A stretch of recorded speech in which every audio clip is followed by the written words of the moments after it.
किसी को कोई क्वेश्चन हो तो पूछ सकता है। मैम मैम ऑफलाइन क्लास तो स्टार्ट हो गई है, लेकिन जो बच्चे स्कूल नहीं आ पा रहे हैं उनकी पढ़ाई कैसी होगी? राहुल के पापा ने तो साफ मना कर दिया स्कूल आने से। अरे तुम उसकी टेंशन मत लो, वो अभी भी टीचमेंट ऐप के द्वारा हमारे साथ लाइव है। शहर शहर गांव गांव अब टीचर्स ले रहे हाइब्रिड क्लास टीचमेंट के यूनिक फीचर्स के साथ। क्वेश्चन नंबर 1 देखते हैं। यह है राजस्थान जेईई 2016 में। Following is carried out in पग मिल। पग मिल में क्या होता है हमारा, मैंने आपको बताया था, इसमें हमारी टेम्परिंग होती है। टेम्परिंग क्या होती है? एक मिल टाइप हमारे पास अपरेटस होता है, उसमें हम क्ले को डालते हैं और वाटर को डालते हैं और उसको प्लास्टिसिटी गेन करने में हेल्प करते हैं। इस प्रोसेस को बोलते हैं पगिंग। क्या बोलते हैं? पगिंग। चीज़ क्या है? टेम्परिंग। प्रिपरेशन ऑफ क्ले का जो पार्ट है वो टेम्परिंग है, बट जो प्रोसेस हो रहा है इसको हम पगिंग बोल देते हैं। बट आपने क्वेश्चन में आंसर आएगा तो आपने टेम्परिंग लिखना है, पगिंग नहीं लिखना। अगर टेम्परिंग ऑप्शन में गिवन है तो option D is the right answer, tempering. याद है ना, पग मिल का क्वेश्चन बहुत बार रिपीट होता है, तो इसका लिंक हमारा टेम्परिंग से। क्वेश्चन को बार बार पढ़ना मत भूलना। क्वेश्चन नंबर 2 देखते हैं। ये भी राजस्थान जेईई 2016 में आया। A good brick earth can be rolled without breaking in small thread of diameter. इसका आंसर याद रखना 3 mm है। Plastic limit, liquid limit, shrinkage limit, ये सब क्या होती हैं ये मैं आपको सॉइल मैकेनिक्स में बहुत अच्छे से समझाने वाला हूँ।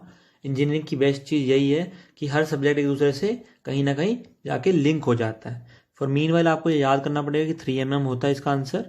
प्लास्टिक लिमिट क्या होती है, श्रिंकेज लिमिट क्या होती है, मैं आपको आगे बताऊंगा इन सॉइल मैकेनिक्स।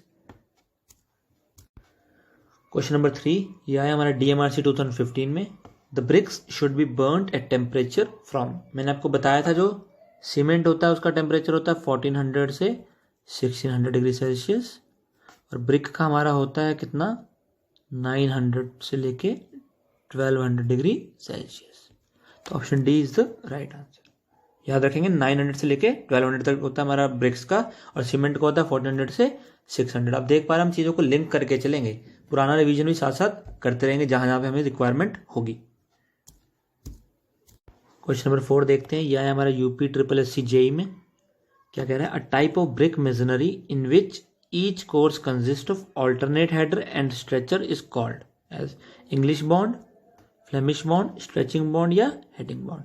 अब हम देखते हैं, हमने पहले पढ़ा था, मैं आपको वही फोटो दिखा के समझाऊंगा कि क्या क्या हमने करना है। अब देखते हैं इंग्लिश बॉन्ड हमारा कैसा है। ये ऊपर हमारी स्ट्रेचर की रो है, बीच वाली हेडर की रो है, ऐसे ही ऑल्टरनेट रोज में स्ट्रेचर है और हेडर है। बट फ्लेमिश बॉन्ड में देखिए एक स्ट्रेचर है और एक हेडर है, एक स्ट्रेचर और एक हेडर है, एक स्ट्रेचर और एक हेडर है, यानी कि एक कोर्स में ही ऑल्टरनेट है स्ट्रेचर हेडर, ना कि पूरे का पूरा कोर्स ऑल्टरनेट में आ रहा है। एक कोर्स में स्ट्रेचर हेडर ऑल्टरनेट चल रहे हैं तो फ्लेमिश बॉन्ड होता है, पूरे का पूरा कोर्स अगर स्ट्रेचर हेडर का ऑल्टरनेट चल रहा है तो हमारा इंग्लिश बॉन्ड होता है।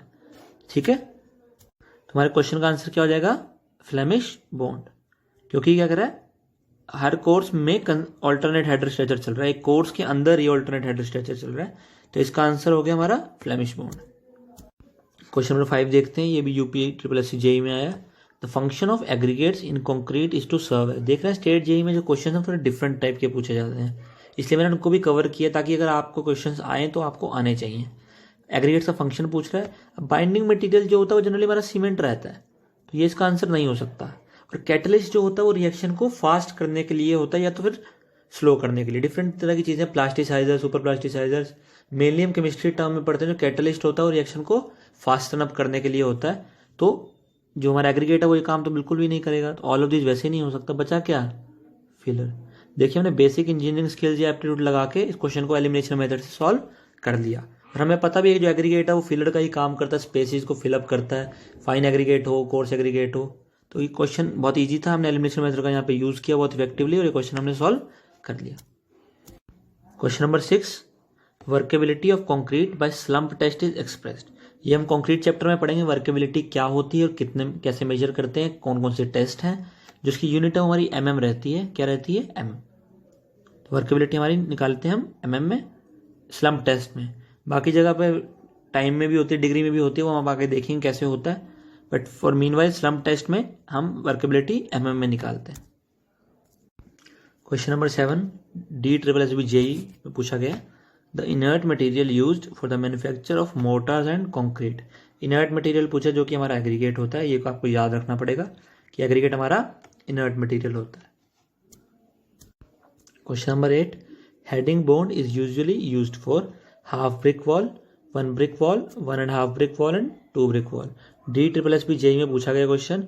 हेडिंग बॉन्ड कभी कभी हेडर बॉन्ड भी आप कह सकते हो इसको, कहीं पे इसको हेडर बॉन्ड लिख देते हैं, कहीं पे हेडिंग बॉन्ड लिख देते हैं। मेनली ये हेडिंग बॉन्ड ही होता है। Heading bond is usually use for 1 brick wall. ये याद रखना है किसके लिए यूज होता है, 1 ब्रिक वॉल के लिए।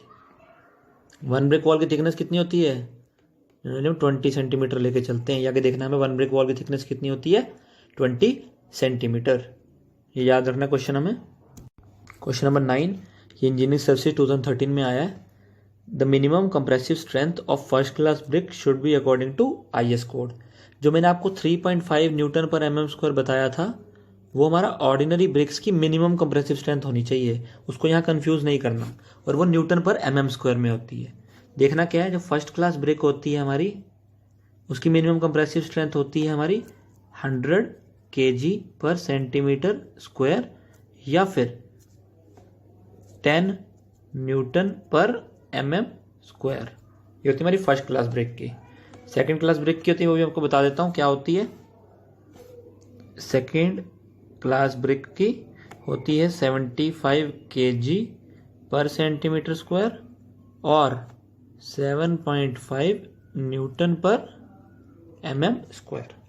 क्या मिनिमम कंप्रेसिव स्ट्रेंथ जनरली हम पढ़ते हैं वो 3.5 न्यूटन पर mm² होती है ऑर्डिनरी ब्रिक के लिए। उससे इसके साथ कंफ्यूजन नहीं क्रिएट करना है। तो याद रखना फर्स्ट क्लास ब्रिक जो है उसकी मिनिमम कंप्रेसिव स्ट्रेंथ होती है 100 kg पर सेंटीमीटर स्क्वायर। यूनिट का ध्यान रखेंगे।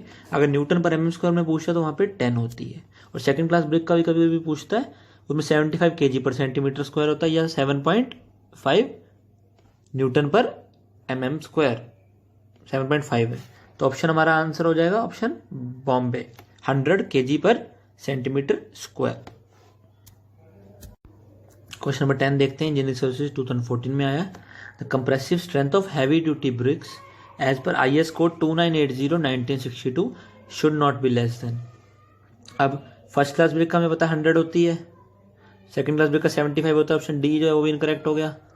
तो 175 और 440 बचा। यार ना हैवी ड्यूटी ब्रिक है तो इसकी कंप्रेसिव स्ट्रेंथ बहुत ज़्यादा ही होगी।